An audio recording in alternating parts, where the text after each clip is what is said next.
Good morning, friends. In this video, I'm going to present about composite materials.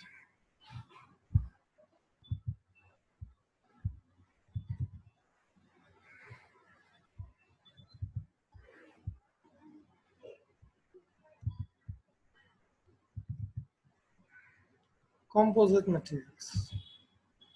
What are composite materials? Composite material is a material made from combination of two or more materials. We can combine two or more materials and prepare a composite material, which have a significantly different physical and chemical properties. The constituent materials that we are combining, they have different physical and chemical properties. So the resultant composite material exhibit the properties of both the constituent materials. When you have prepared a combined material, the combined material which possess both the properties of the constituent materials. So that is what the composite material. For example, you have just prepared a composite material like this. Here we are mixing fiber, reinforcement material and a matrix, and we are combining and preparing a composite. So we are getting a mixture of these two, a combination of these two. That is called a composite material. So when you just observe the properties, that is more important here. And here the fiber consists of high strength, high stiffness, low density, and matrices consists of good shear properties, low density. So the resultant composite material constitute both the properties of the constituent elements. So here it consists of high strength, high stiffness, and low density of the fiber constituent and the matrix constituent, the good shear properties and low density. So the composite material is a combination of two or more materials whose constituent materials have a different physical and chemical properties, but the resultant composite material consists of or exhibit both the properties of the individual constituents. So that is what the composite material is. Constituents of the composite. We are saying that two or more materials mixture. So it is a heterogeneous mixture. It's like a collider. We all know that there are two phases that we have, dispersion phase and dispersed phase. So in this, the dispersion phase, we normally call it as a matrix phase. The matrix phase, the continuous body constituent, so which encloses the composite and give its bulk form. So the bulk form, whatever that we are getting, so that the continuous body constituent, that we normally call it as a matrix form. Dispersion phase is like a solvent. So our higher portion of the constituent, that we normally call it as a matrix phase. It may be polymer, metal, or ceramic material. Dispersed phase are the structural constituents, as we just discussed earlier. The fibers, the structural constituents, we can call them as a dispersed phase, which determines the internal structure of the composite and gives its bulk form. Whatever that we are adding, they add the properties to the bulk form and improves the properties of the bulk form. So fiber, particulates, the small particles, the flakes or the viscous, these we normally call them as dispersed phase. The important point that we have to say is that there is an interphase is there, because these two phases, they never completely dissolve each other. They are separated by a distinct interface. So the individual components are separated by distinct interface. They never dissolve or soluble each other.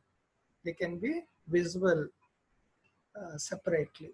So the various examples of the composites. The natural wood is a composite. It normally consists of a cellulose fiber.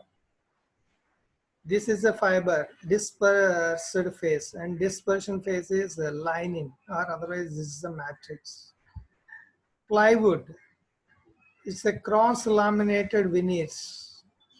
Concrete, here steel is a fiber or a rock is the dispersed phase and cement is the dispersion phase.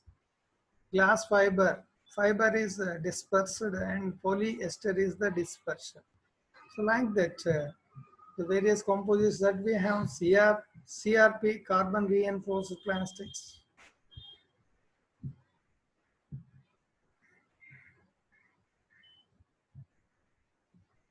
CMCs, Damascus, etc. Types of composites.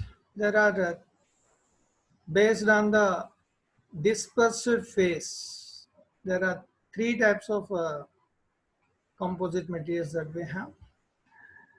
Fiber reinforced, particulate reinforced, and structural composites. What are fiber reinforced composites? So it is a consists of a dispersed phase fiber and a continuous or dispersion phase either polymer, metal alloy, or a cement, etc. So the matrix may be polymer, metal, or cement, or metal alloy, or ceramic, whatever it may be. But the dispersed phase is mostly a fiber. Fiber dispersed in a metal alloy, polymer, or a ceramic dispersion phase. The fiber can be employed in the form of continuous length, staples or whiskers, etc. The mechanical characteristics of FRC depend on the following. The properties of the fiber reinforced composites mostly depends upon properties of the fiber. What are the, because always the composite is, we are getting the resultant properties of the both the constituents. So here the properties of the fiber is also very important. Interfacial bond between fiber and matrix. What type of interfacial bond here and the second one is the fiber length. The fiber length will also influence the properties. Longer fibers and continuous or shorter length fibers are discontinuous or random. So these are the varieties. Because the reinforcement efficiency of continuous is higher than the shorter fibers. The reinforcement efficiency, the ability will be higher. So that's why you'll get a strong, the bondage, the strength, the hardness that we normally get for the higher or continuous fibers are there than the shorter fibers. Fiber orientation and concentration is also another influencing factor. Orderly orientation and continuous, it is highly anisotropic. Or discontinuous or random orientation. So compared to orderly orientation, as we just learned that orderly orientation will always give an important property, anisotropic, directional property. So these are the discontinuous or random, then isodirection. So it is like an amorphous and this is like a crystalline. So that's why the fiber orientation is very important, fiber length is important, fiber property is important, and the interfacial bond between the fiber and the matrix is also very important. They determine the properties of the fiber reinforced composites. So we are saying that what is a discontinuous, what is a continuous, or what is a random, what are the whiskers, flakes. So this is the best example. These are the continuous fibers. They are aligned. And here also they are aligned in a regular pattern, but they are discontinuous. And they are completely discontinuous and randomly arranged.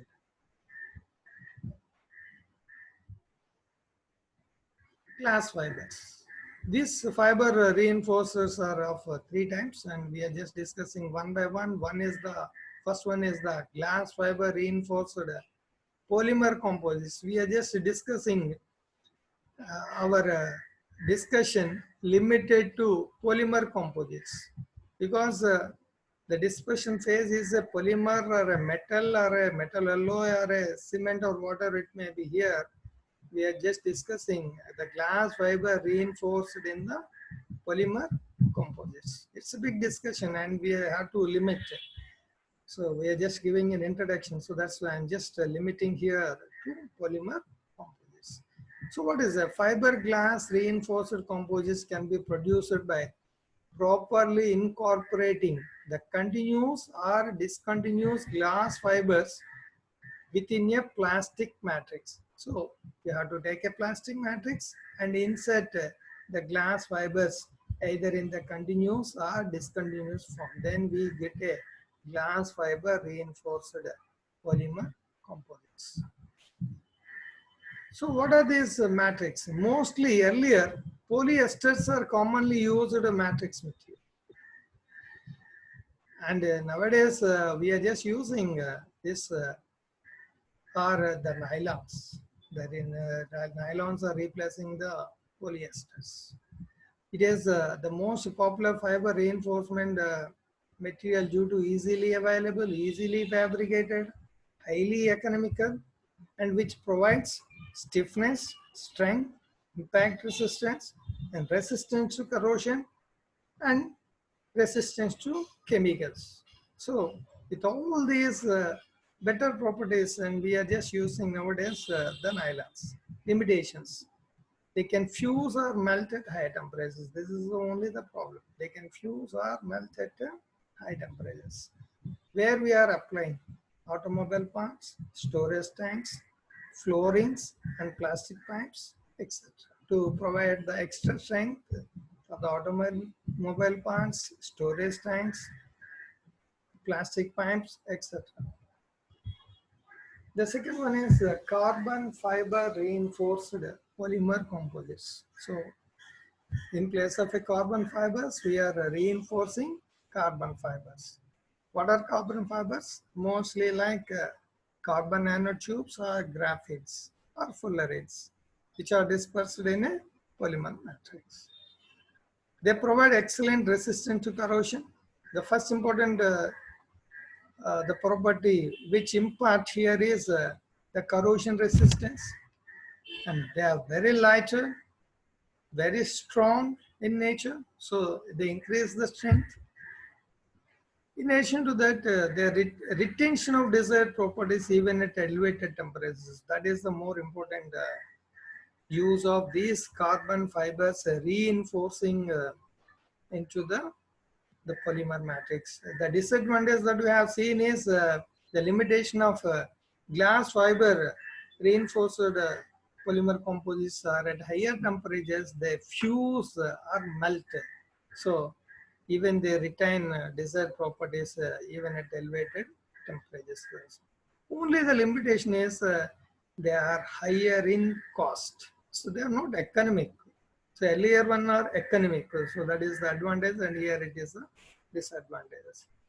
Where we normally apply, especially as a structural components in aircrafts, like aircraft parts, like wings and bodies, or otherwise sport equipment, fishing rods, etc. Sport equipment, especially the skiing pads, the tennis rackets, these are all golf ball, golf sticks. These are all made up of this carbon nanotube reinforced polymer composites. Third one, alumina oxide or carbon fiber reinforced metal composites. Here now polymer we are just replacing with the metal. The dispersion phase that we are taking now is a metal. In this, either aluminum oxide, the powder that wires or fibers or carbon fibers, we are reinforcing into the metal. The fibers of aluminum or carbon dispersed in a metal or a metal alloy matrix which possess improved specific strength, stiffness, wear resistance, creep resistance, and resistance to thermal distortion, etc. For example, the fiber of Al2O3 or carbon in a matrix metal alloy, so used in the preparation of components of automobile engines. So these are mostly used in the components of automobile engines. The same, the fibers Al2O3 are tungsten oxides, W2O3, the matrix of nickel or cobalt based alloys. Then we normally use these components especially in the turbine engines. So they are playing a more important role in the industrial applications, especially in the engines. The efficiency of the engines can be improved with these materials. The second type of composites, particulate composites.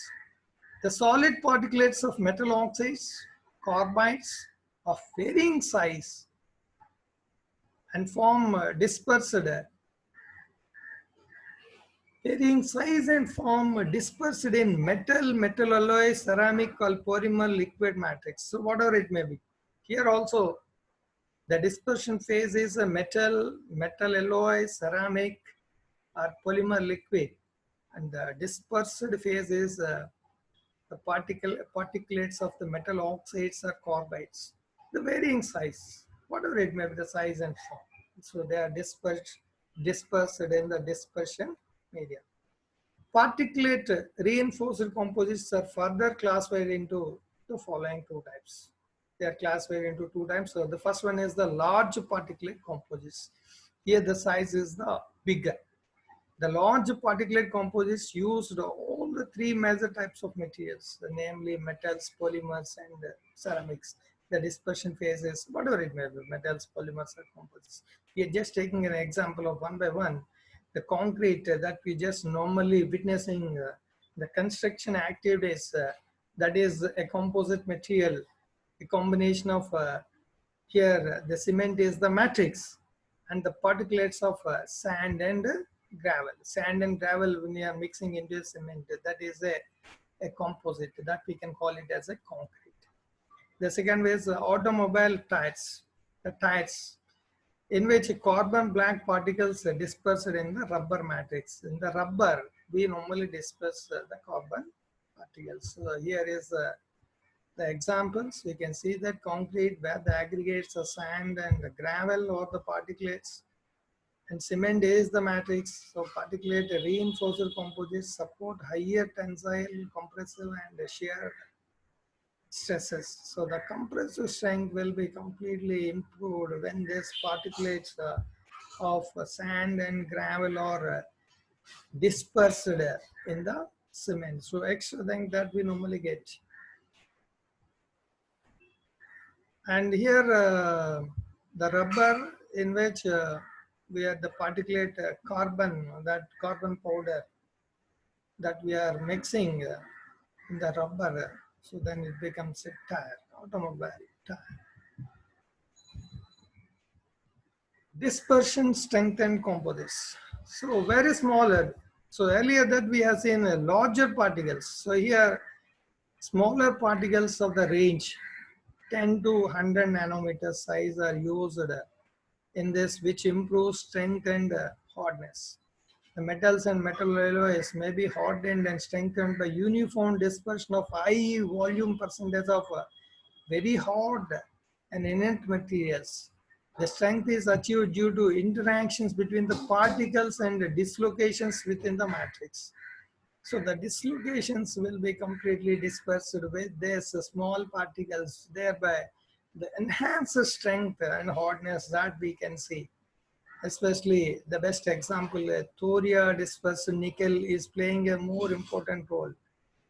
So that's the reason, because it even worked out at elevated temperatures. So gas turbines, we are just applying these particular materials, gas turbine engines and other machineries and the device which operated at elevated temperatures, because this dispersion will increase the withstanding ability of the material along with the strength and hardness.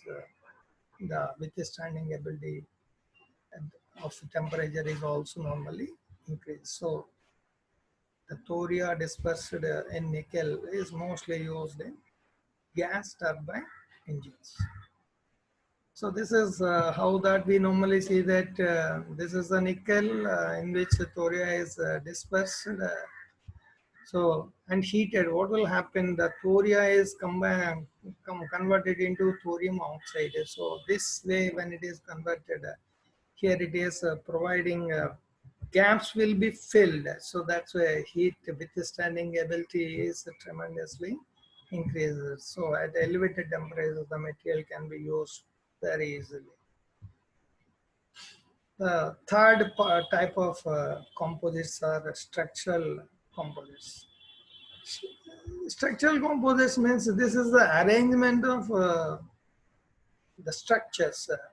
So whether they are in the laminated form or the sandwich form. So structural composites are prepared by compressing the stacking of layers of a fiber reinforced composites.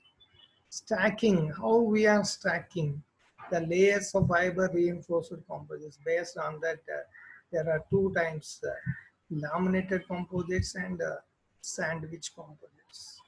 So laminar composites consist of two-dimensional sheets or panels that have preferred high strength directions, successive oriented fibers, reinforced layers of these are stacked and then cemented together in such a way that the orientation of high strength varies with each successive layer.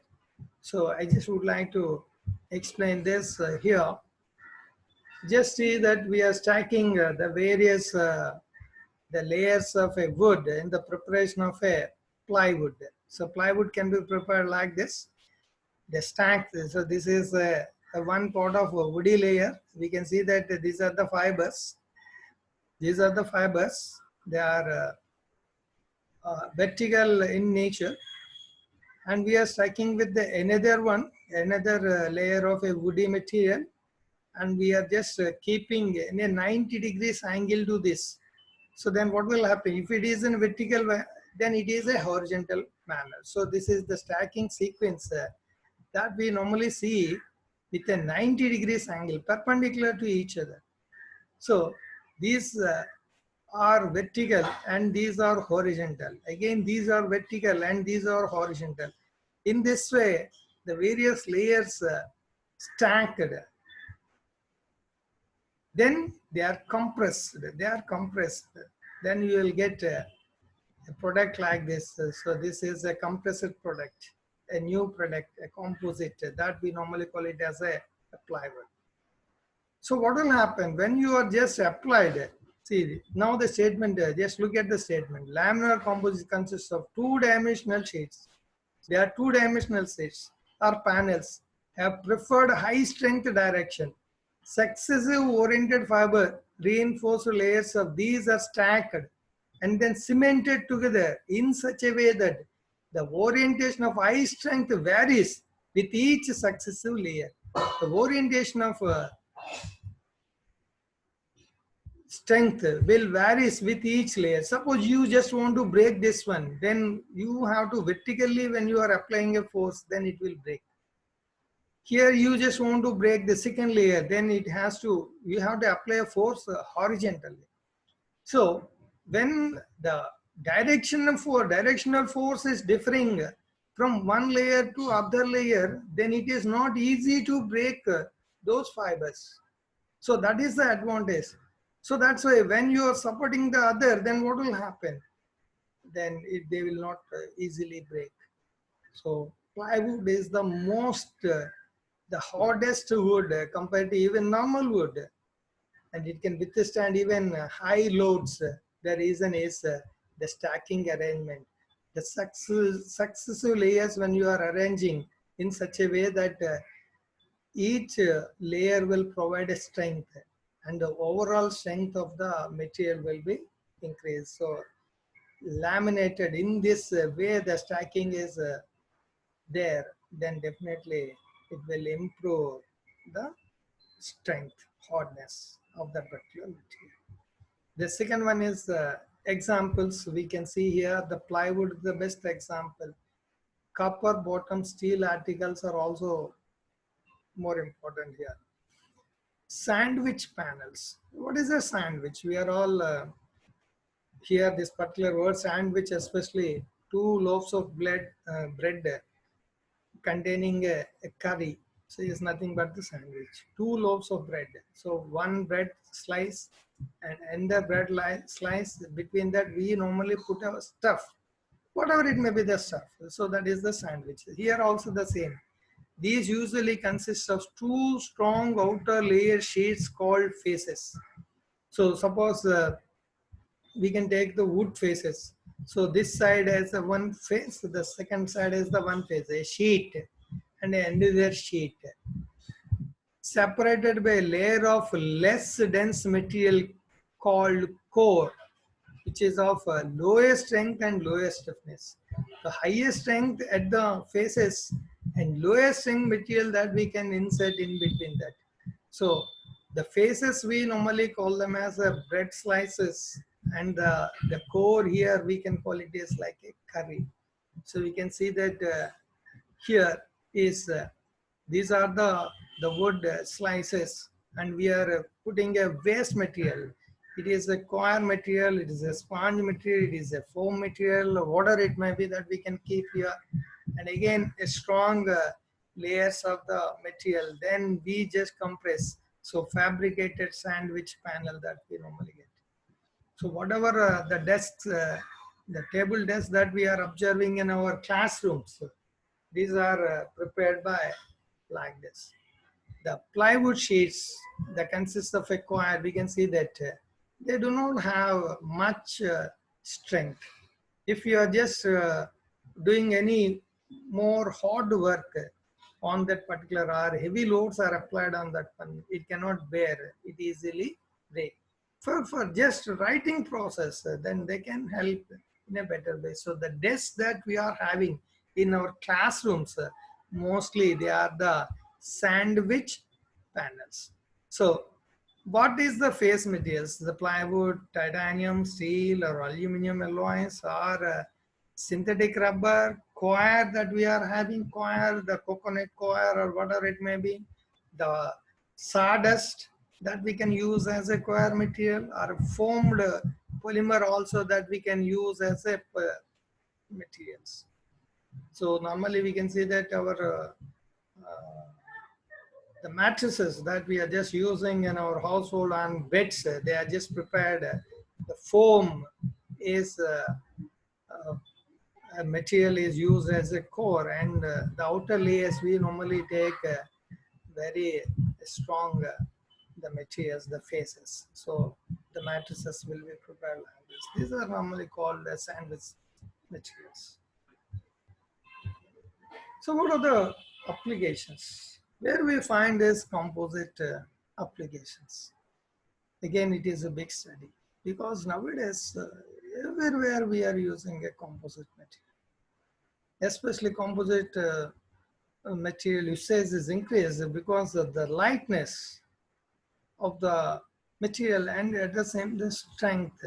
We can see that this is especially in the sports material. We can view that the tennis racket, and we have to hit a hard tennis ball.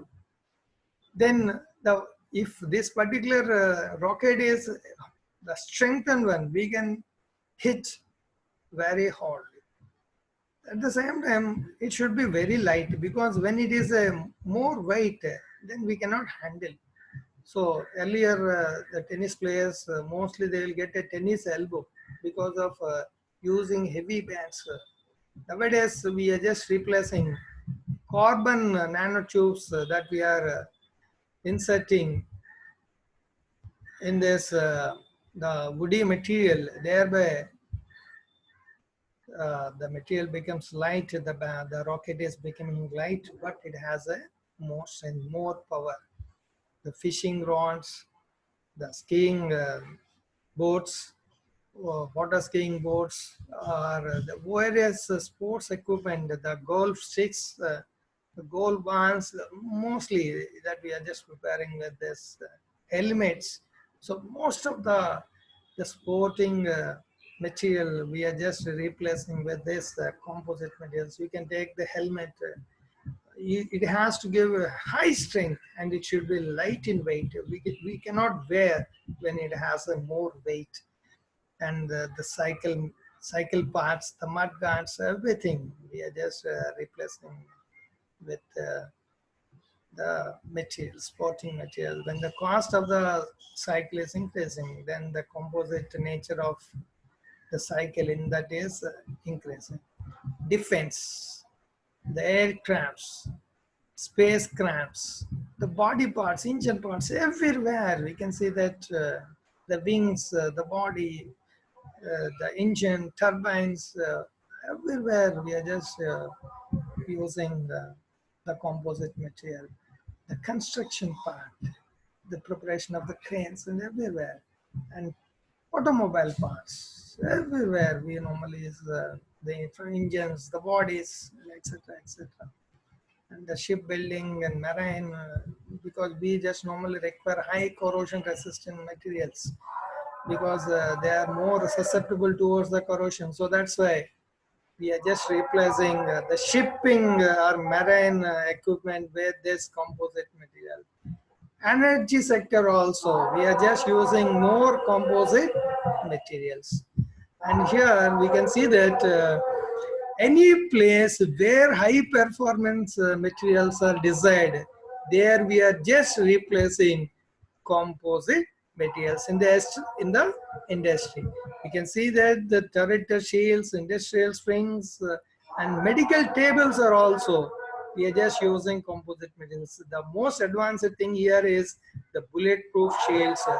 They are having a more strength.